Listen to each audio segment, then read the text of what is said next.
I sat in the lawyer's office pen, hovering over the divorce papers, and could not help but smile at the irony. 5 years ago, my wife Sarah insisted on a post-nuptial agreement to protect her money from me. Now that same document was shielding everything I had built from her grasping hands. The tables had turned in ways neither of us could have imagined. I was not angry anymore, just sad about what we had lost and who she had revealed herself to be. This story started 6 years ago when I believed love could conquer anything. Before we dive into what happened, I would love to know where you are watching from. Drop your city or country in the comments below. And if you have ever dealt with money issues in a relationship, hit that like button and subscribe, because this story has twists you will not see coming. Now let me take you back to the fall of 2019 when I met the woman who would teach me the hardest lesson of my life. It was October 2019 in San Francisco, and the autumn air carried that crisp promise of new beginnings. I was 28 years old, working as a software developer at a small tech startup. My salary was decent, around $85,000 a year, enough to live comfortably in a studio apartment in the Sunset District and save a little each month. I was not rich, but I was stable, ambitious, and honestly pretty content with my life. I met Sarah at a fundraising event for a local nonprofit.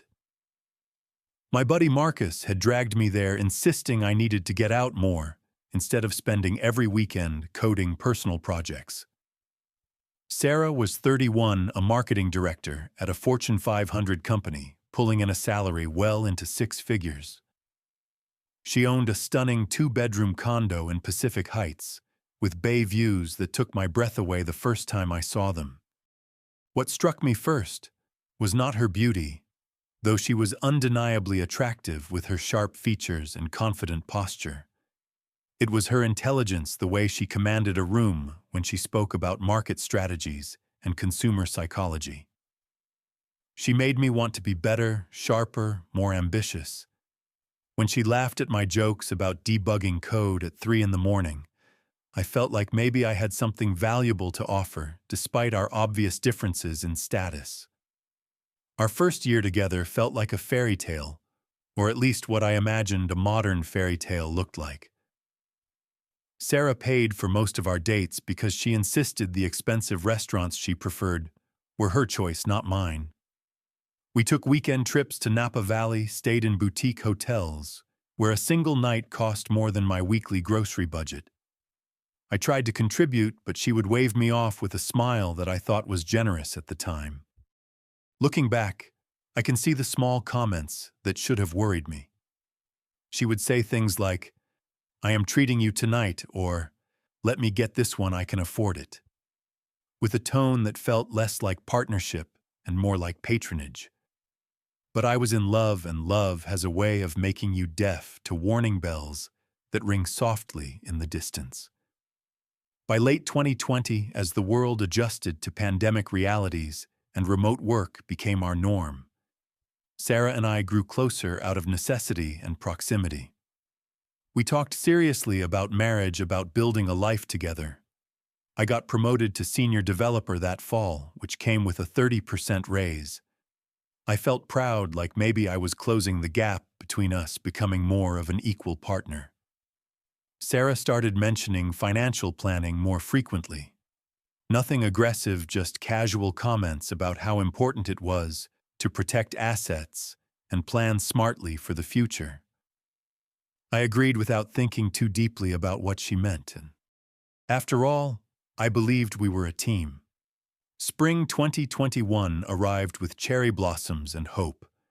I had been saving for months, cutting back on everything I could to buy an engagement ring. Not the biggest diamond, but a quality 1-carat stone that represented every hour of overtime I had worked. I proposed at the Italian restaurant, where we had our first date, getting down on one knee while the waiter I had conspired with dimmed the lights. Sarah said yes. She cried, I cried, and for those few perfect minutes, I believed we would build something beautiful together. The world felt full of possibility, like every sacrifice and every moment of feeling less than had been worth it to arrive at this happiness. 1 week later, Sarah brought up the post-nuptial agreement. We were sitting in her condo drinking wine on the couch when she pulled out a folder. "I need to talk to you about something important," she said, her voice taking on that professional tone she used in business meetings. She explained that her family was wealthy, that she had a trust fund I had not known the full extent of, and that she wanted to protect everyone involved with a post-nup. "It is standard practice for people with significant assets," she assured me. "This is not about not trusting you, Terrence. It is just smart planning. My parents insisted, and honestly, it protects you too." I felt like someone had punched me in the stomach. The joy from the proposal evaporated, replaced by confusion and hurt. Did she think I was marrying her for money? Did she see me as some kind of threat? I tried to articulate these feelings, but the words came out jumbled and defensive. "I am not after your money," I said quietly. "I know that," she replied, reaching for my hand. "But we need to be practical. Emotions are wonderful, but paperwork protects everyone." I talked to Marcus that night, pacing in my apartment while he listened on speakerphone. "Man, that is cold," he said.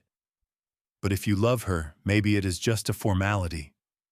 Rich people do weird stuff to protect their wealth. Question is, can you live with feeling like she does not fully trust you?" I spent a sleepless night weighing my options. Walk away from the woman I loved over a legal document, or sign something that made me feel like a potential criminal being prevented from committing a crime I would never commit. In the end, love won. Or maybe fear of loss won. The line between them was blurrier than I wanted to admit. June 2021. I sat in a lawyer's office while someone explained the terms of the post-nuptial agreement. Any assets either of us owned before the marriage would remain separate property. Any assets acquired during the marriage would also be kept separate unless we specifically agreed otherwise in writing. Income, investments, businesses. Everything would be divided as individual property, not community property. I signed my name, each letter feeling heavier than the last. Sarah squeezed my hand and smiled, and I tried to return the smile convincingly. Our wedding in August was beautiful and lavish. Sarah's family paid for most of it, a fact that her mother mentioned more than once. The venue overlooked the Golden Gate Bridge, the flowers were imported, the champagne was vintage. My own family, wonderful but modest, seemed slightly overwhelmed by the opulence. I felt caught between two worlds, not quite belonging to either. But on our wedding night, when Sarah held me and whispered that she loved me, I pushed all the doubts away. This was my wife. We would make this work. The first year of marriage passed in a strange state of comfortable discomfort. We lived in Sarah's condo because it made financial sense. I contributed $1,500 a month toward utilities and groceries, while she covered the mortgage that I learned was $4,500 monthly. The math was not lost on me. I lived in a home where I owned nothing, paying rent to my wife in everything but name. Sarah's career continued its upward trajectory. By spring 2022, she had been promoted to Vice President of Marketing, a role that came with a substantial raise and even more responsibility. She traveled frequently for conferences, often to places like New York and Austin, staying in hotels that cost more per night than my childhood home's monthly rent. I tried to be supportive, celebrating her wins, listening to her stress about demanding clients and difficult executives. But I noticed how she talked about our lives. My apartment instead of our home. My savings strategy instead of our financial plan. My career goals without much curiosity about mine. The pronouns created distance, subtle but unmistakable. When I suggested buying new furniture for the living room, something to make the space feel more like ours, she smiled indulgently. I will handle it. I have better taste for these things, and honestly, I know what works in this space. The furniture arrived 3 weeks later. Beautiful, expensive, and chosen entirely without my input. I felt like a guest in my own marriage. Meanwhile, I was working on something that consumed every spare moment I had. 2 colleagues from my company, Marcus and Kyle, had approached me with an idea. What if we built a software platform specifically designed for small businesses to manage their customer relationships, inventory, and finances in one integrated system? The market was saturated with complicated enterprise solutions that cost a fortune and simple apps that did not do enough. We saw a gap. We started Streamline Solutions in January 2022, working nights and weekends from Kyle's garage. I would come home at 6 from my day job, eat a quick dinner, and then code until 2 or 3 in the morning. Sarah was not pleased. "You are never here anymore," she complained one Saturday when I chose to debug critical features instead of attending her colleague's birthday party. "I feel like I have a roommate, not a husband." I tried to explain that this was temporary, that we were building something potentially transformative, but she waved me off. "It is just another tech startup, Terrence. Do you know how many of those fail? You are wasting time you could be spending on your actual career or with me." Her dismissiveness stung, but I kept working. Something in me needed to prove I could build something valuable on my own terms. By summer 2022, cracks in Sarah's perfect career began to show. Her company underwent a reorganization, and while she kept her title, she lost oversight of 2 major accounts to a rival executive. She came home angry more often, pouring larger glasses of wine, venting about office politics and incompetent leadership. Her frustrations spilled into our relationship. "You have no idea what real pressure is like," she snapped one evening when I mentioned my own stress about a product launch.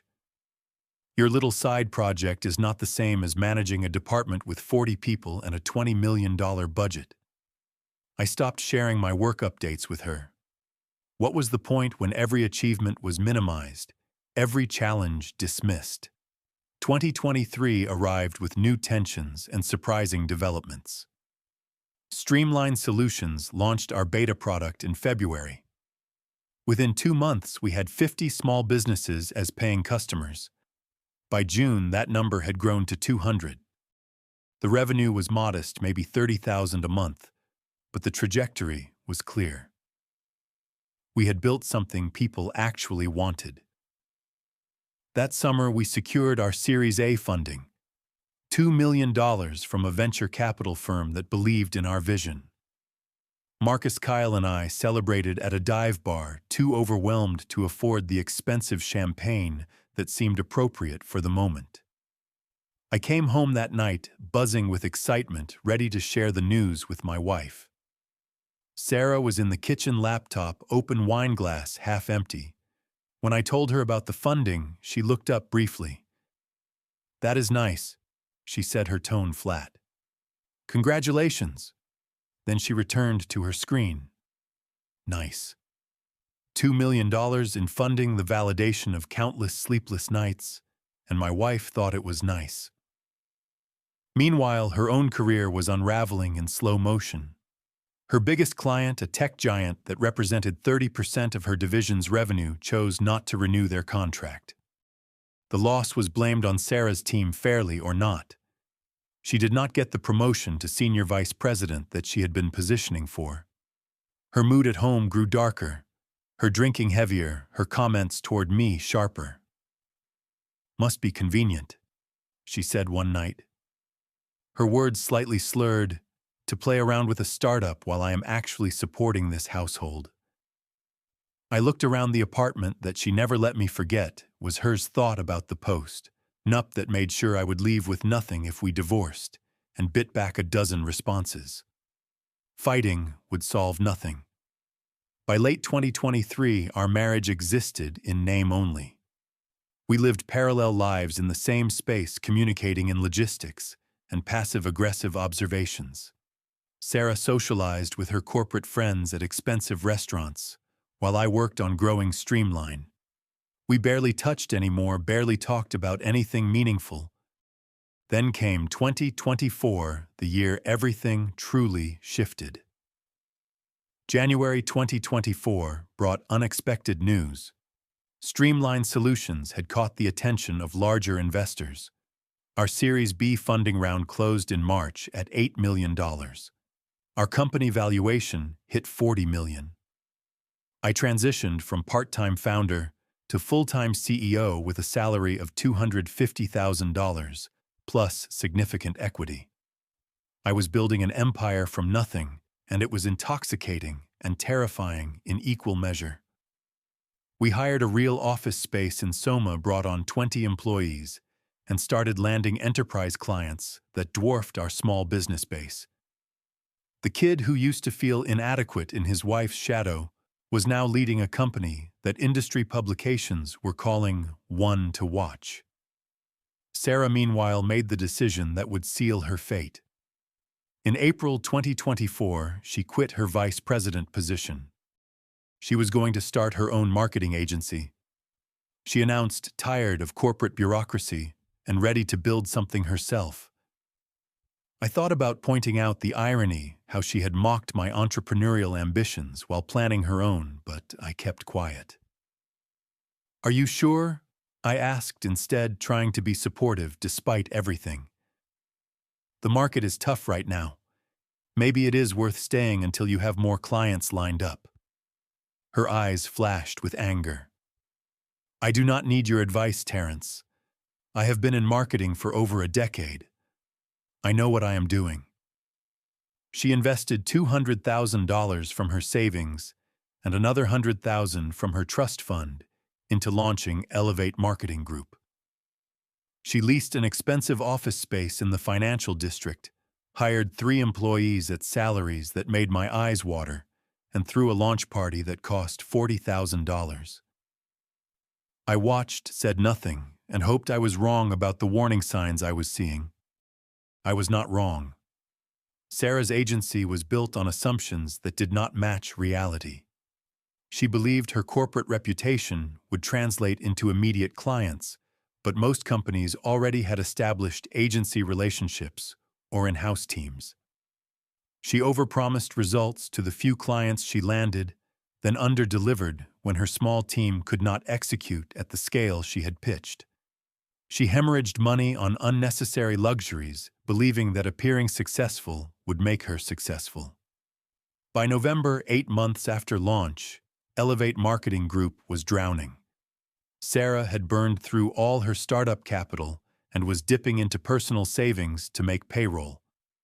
Clients were leaving, reviews were mediocre, and the stress was consuming her. She started looking at me differently. Streamline Solutions, by contrast, was thriving. We closed our Series C funding in October, a whopping $15 million. Our valuation climbed to $90 million.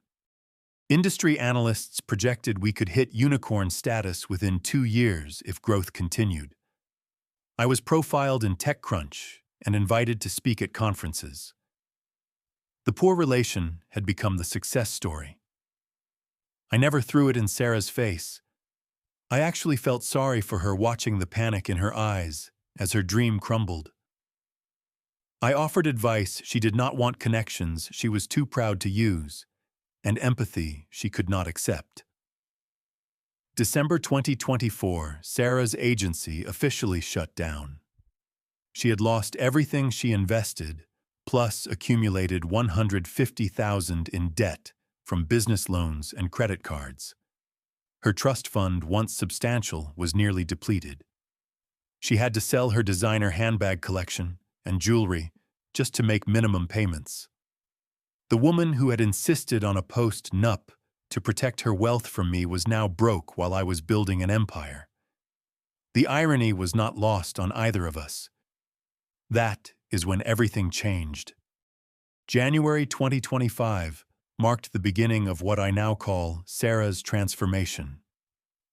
Overnight, the cold, critical woman I had been living with disappeared. In her place was someone warm, attentive, and suspiciously interested in reconnecting. She started cooking dinner, something she had not done in over a year. She asked about my day with apparent genuine interest, curling up next to me on the couch while I talked about product launches and investor meetings. She suggested date nights, couples activities, even a weekend getaway to Tahoe. "I know I have been difficult," she said one evening, her hand on my arm, eyes sincere. "The business failure really humbled me. I have been so focused on work that I forgot about us. Can we try to reconnect, really try?" But another part of me, the part that had learned to trust my instincts while building a company, felt uneasy. The timing was too convenient. Her change was too sudden, and there were small things that did not add up. I noticed her looking through papers in my home office when she thought I was not paying attention. Once I came home early and found her quickly closing my laptop, claiming she was just checking her email since hers was dead. She started asking questions about company finances, about equity distribution, about how much my shares might be worth if we went public. Marcus noticed it too. We had lunch one Tuesday, and he did not mince words. "Bro, be careful. She is changing because of your money." You see that, right? I did see it. I just did not want to admit what it meant. In February, I made an appointment with Mr. Harrison, a lawyer who specialized in family law and high net worth divorces.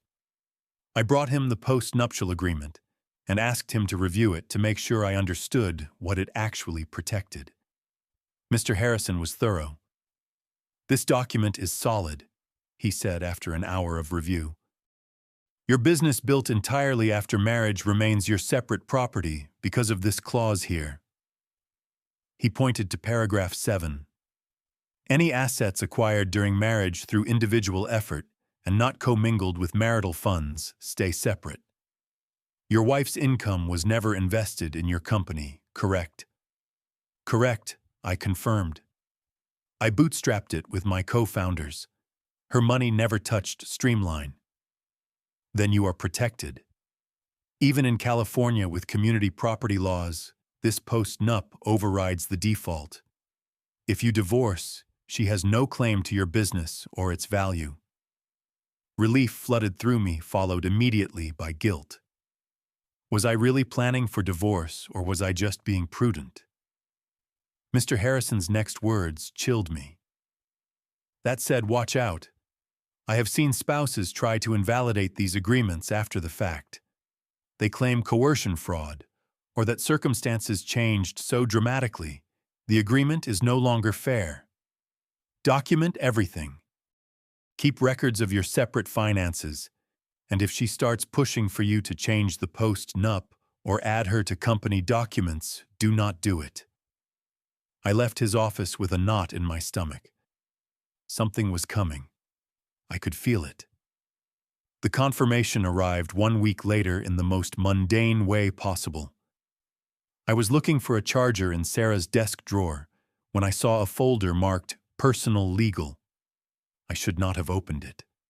I knew I should not. But my hands moved before my ethics caught up. Inside was an email chain between Sarah and a different lawyer, someone named Patricia Westfield. The emails dated back 3 weeks. My eyes scanned the words, and my heart sank with each line. "Looking to challenge post-nuptial agreement signed in 2021. Husband's company now worth approximately $90 million. I provided emotional and financial support during building phase. Seeking evaluation of options to claim community property interest and/or substantial spousal support." The lies made me dizzy. Emotional support. She had mocked my business. Financial support. She never invested a single dollar. I kept reading, unable to stop. Another email outlined her strategy. We'll document instances where I allegedly contributed to his success through networking advice, emotional labor. We'll argue that his company's growth was partially due to stability I provided at home. May argue that agreement is unconscionable given changed circumstances. There it was in black and white.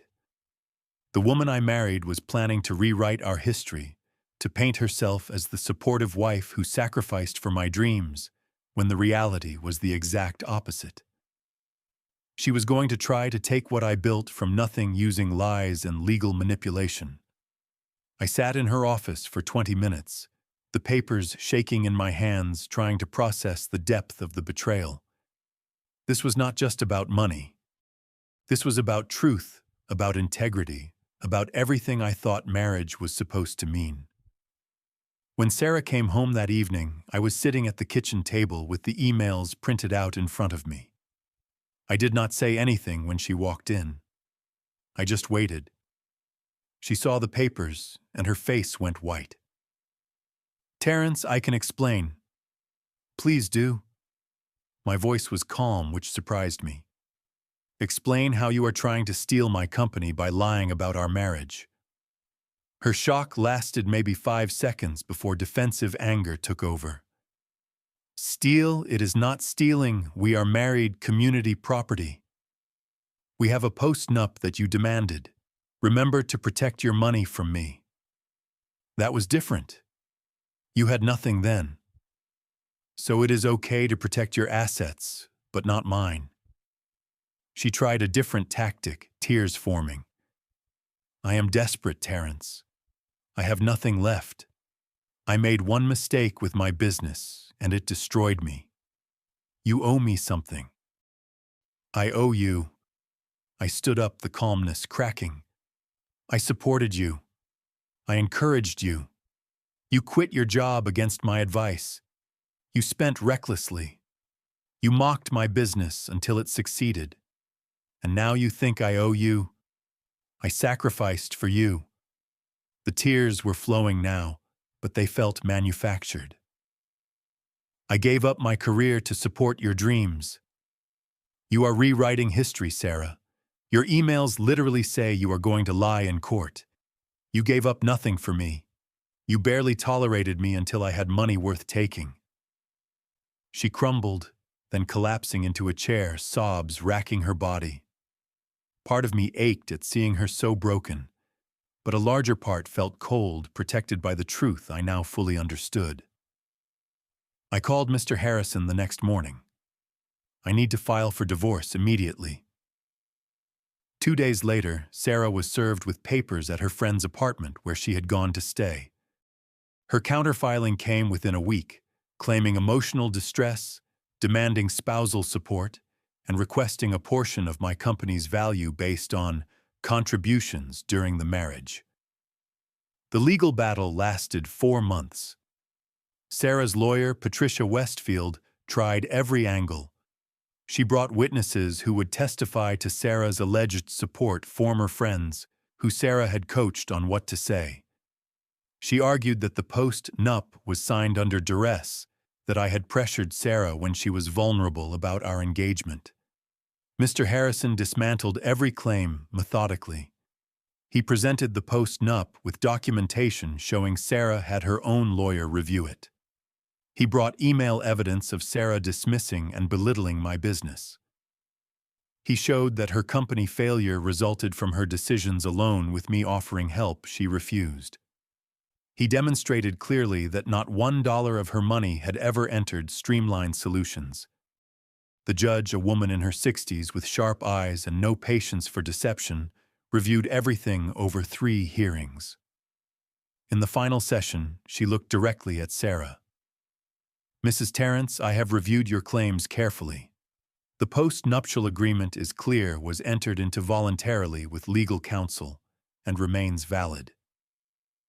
Your husband's company was built entirely with his labor and his co-founder's investments. You made no financial contribution. The evidence shows you were dismissive of his business until it became profitable. I find no basis for your claims of community property interest." She turned to me. "Mr. Terrence, I am granting your petition for dissolution. All assets will be divided per the post-nuptial agreement. There will be no spousal support given the short duration of marriage and Mrs. Terrence's earning capacity. Each party leaves with what they brought and what they built independently." Sarah's face was stone as the judge's gavel fell. We were done.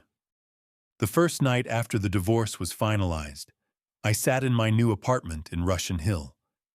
I had purchased it outright, 3 bedrooms with city views, using money I earned from a company I built with my own hands. It should have felt like victory. Instead, it felt hollow. I was not sad about losing Sarah, not anymore. She had shown me exactly who she was, and I believed her. What hurt was the lost time, the wasted years, loving someone who had viewed me as either a charity case or a potential wallet, depending on my bank balance. I mourned not the woman, but the illusion I had clung to despite mounting evidence. For weeks, I threw myself into work. Streamline Solutions was preparing for a potential IPO. We were in talks with major corporations about acquisition. My equity, once theoretical, was becoming very real wealth.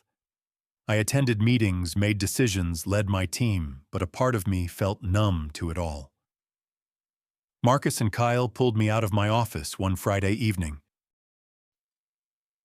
"We are going hiking tomorrow," Marcus announced. "No arguments. You need to remember there is a world outside work." We drove to Point Reyes, hiked 10 miles along coastal trails, and did not talk about business once. They asked about my feelings, my plans, my life beyond the company. Kyle shared his own divorce story from years earlier, the pain and eventual relief of starting over.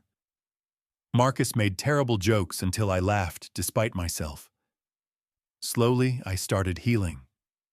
Not because time healed all wounds, that cliché was not quite accurate. I healed because I chose to process what happened rather than bury it. I started therapy with Dr. Chen, no relation to anyone in my past, who helped me understand how I had ignored red flags in pursuit of being loved. "You were willing to be less than," she observed during one session, "because you believed that was the price of love. But real love does not ask you to diminish yourself." I reconnected with old friends I had neglected during my marriage. I joined a recreational basketball league and discovered I was terrible at basketball, but decent at making people laugh on the court. I took a road trip alone down the Pacific Coast Highway, spending a week driving, thinking, and rediscovering who I was, without someone defining me. In June, 6 months post-divorce, I went on my first date. Amanda was a teacher I met at Marcus's barbecue, funny and kind, with no interest in tech or money. She asked about my hobbies, not my company valuation. We talked about books and travel and the best tacos in the Mission District. Nothing came of it romantically, but the evening reminded me that connection could be simple and genuine. By autumn, I felt something I had not felt in years. Free. Actually free, not just legally free. Free to build what I wanted, love when I was ready, live without proving myself to anyone. The post-nup that once represented Sarah's lack of faith in me had become the document that protected my independence. Irony is life's favorite teacher. I do not hate Sarah. Honestly, I pity her. She let ego and greed destroy something that could have been beautiful. She gambled that her status would always be secure and lost everything when it was not. She tried to rewrite history when the present did not suit her, and found that courts care about truth, not narratives. I heard through mutual acquaintances that she moved back in with her parents in Sacramento, working at a mid-level marketing job to rebuild her savings. I hope she finds peace. I hope she learns from what happened. But her journey is no longer mine to witness or worry about. Streamline Solutions went public in March 2026. The IPO was successful beyond our projections. My shares were suddenly worth $140 million on paper. I was 34 years old, single and wealthy in ways my 28-year-old self could never have imagined. But the wealth is not what matters most to me now. What matters is knowing I built it authentically, with integrity, with people who believed in the vision when it was just code in a garage. What matters is understanding my worth is not tied to someone else's validation or bank account. I am open to love again someday. But next time it will be with someone who values character over currency, partnership over possession, truth over convenience. Someone who celebrates my success without jealousy and supports my struggles without contempt. Someone who understands that love is not about protection from each other, but protection for each other. Sometimes the walls we build to keep others out end up protecting us from the storms we never saw coming. I do not regret the post-Nup anymore. I regret not seeing who Sarah really was sooner. But now I am free, and that is worth more than any empire. So what about you? Have you ever had someone change toward you when your circumstances changed? Drop your thoughts in the comments. If this story resonated with you, smash that like button and subscribe for more real-life stories about relationships, money, and the lessons we learn when everything falls apart and comes back together. Share this with anyone who needs to hear that protecting yourself is not the same as not loving someone. Thank you for listening to my story. I hope it helps you trust yourself, value yourself, and never settle for anyone who makes you feel like you need to earn their love. Take care, stay strong, and remember that your worth is not negotiable.